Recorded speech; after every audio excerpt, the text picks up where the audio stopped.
በስመ ስላሴ በስመ አብ ወወልድ ወመንፈስ ቅዱስ አሐዱ አምላክ አሜን።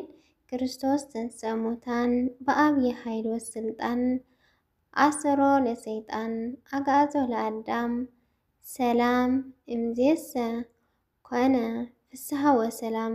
ፍስሐን ሰላምን ይግበረና መድኃኔዓለም ክርስቶስ ርሑስ በዓል ትንሣኤ እናበልኩ ክቡራት ተኸታተልቲ ሰላም እግዚአብሔር አምላኽ ምሳኹም ይኹን። ከመይ ውዒልኩም ከመይ ቀኒኹም? ኣነ ልዕሊ እግዚአብሔር አምላኽ ይመስገን። ርሑስ በዓል ትንሣኤ እንኳዕ ኣብፅሓኩም።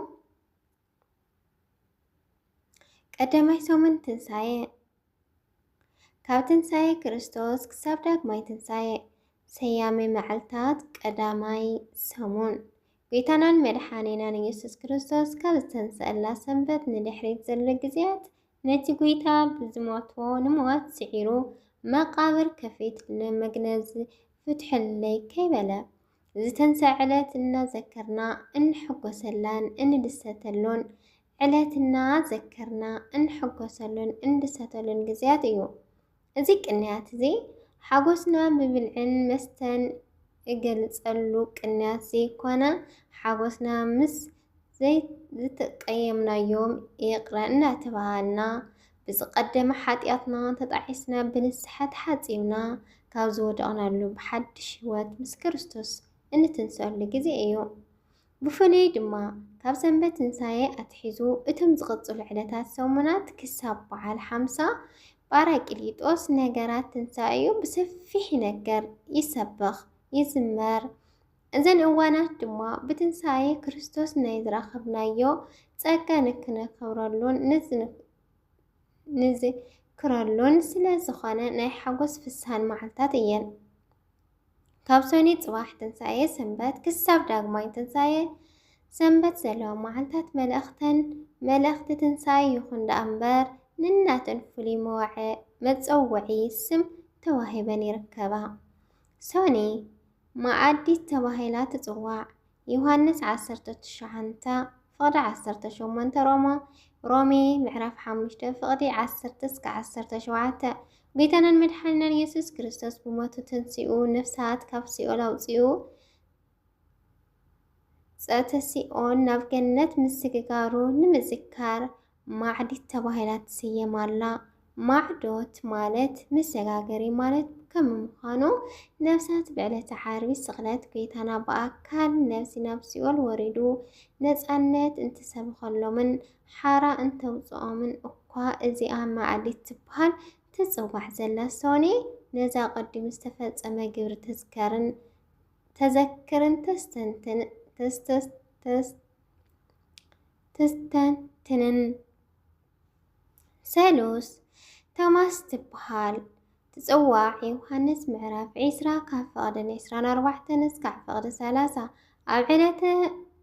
ኣብ ዕለት ትንሣኤኡ ሰንበት ምሸት ጌታናን መድኃኒናን ኢየሱስ ክርስቶስ ሓዋርያት ኣብ ዝተኣከብሉ ኣብ ዕጹው ማዕጾ ኣትዩ ክግለጸሎም ከሎ ኣብ መንጎኦም ቶማስ ሓዋርያ ኣይነበረን።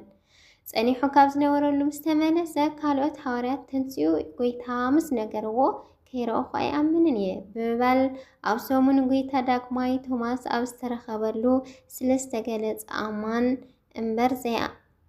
ኣማኒ እምበር ዘይኣምን ኣይትኾን ኢሉ ንሱ ምዃኑ ስለ ዘረጋገጸሉ ነዚ መዘከርታ ክኸውን ተባሂሉ እዚ ዕለት ብቶማስ ትጽዋዕ ኣላ። ረቡዕ ኣልዓዛር ትበሃል ትጽዋዕ።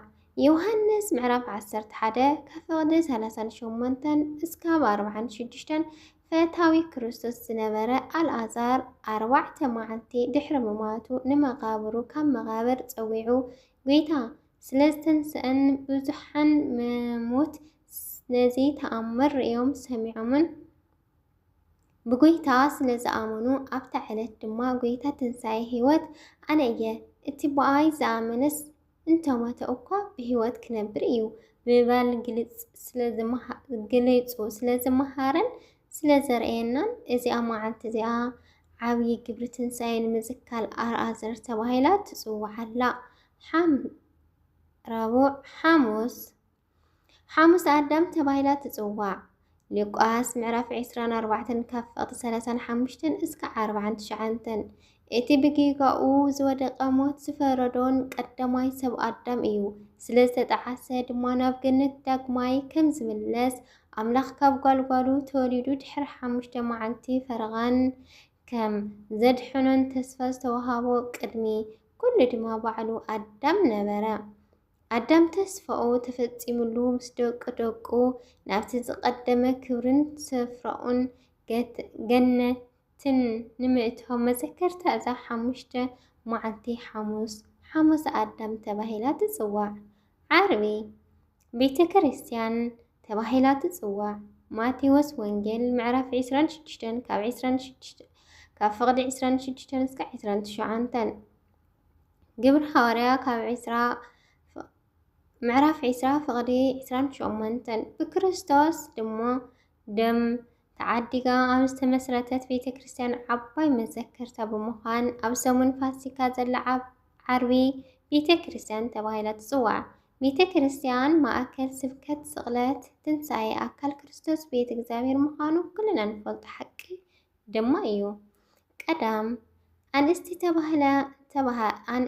ተባህለት ጽዋዕ ሉቃስ ምዕራፍ 8 ካብ ፍቕዲ 1 እስካብ ፍቕዲ 3 ሉቃስ ምዕራፍ 8 ካብ 38 እስካብ 42 ማቴዎስ ምዕራፍ 8 ፍቕዲ 15 ሉቃስ 23 ካብ ፍቕዲ 27 እስካብ 29 ማቴዎስ 25 ካብ ፍቕዲ 1 እስካብ ፍቕዲ 12 ኣብ ዘመነ ስጋዊኡ ንጎይታን ሐዋርያትን ብገንዘብን ብጉልበትን ንዘገልግላን ኣብ እዋን ስቕለቱ ድማ ዋይ እናበላ ክሳብ ቀራንዮ ንዝሰዓብኦ ከይወግሐ ከሎ ኣብ ዕለተ ትንሣኤ ቅድሚ ሰበን ብለይቲ ናብ መቃብር ጎይታ ጨና ሒዘን ብምግስጋሰን ቅድሚ ዝኾነ ካሊእ ሰብ ትንሣኤ ክርስቶስ እንተገለጸለን ቅዱሳን ኣንስቲ መዘከርታ ክኸውን ኣንስቲ ተባሂላ እዛ መዓልቲ ትጽዋዕ ኣላ። ሰንበት ዳግማይ ትንሣኤ ተባሂላ ትጽዋዕ። ዮሃንስ ምዕራፍ 20 ካብ ፍቕዲ 24 እስካብ 30 እዚኣ ከዓ ታሪኹ ምስ ቶማስ ሐዋርያ ዝተተሓሓዘ እዩ።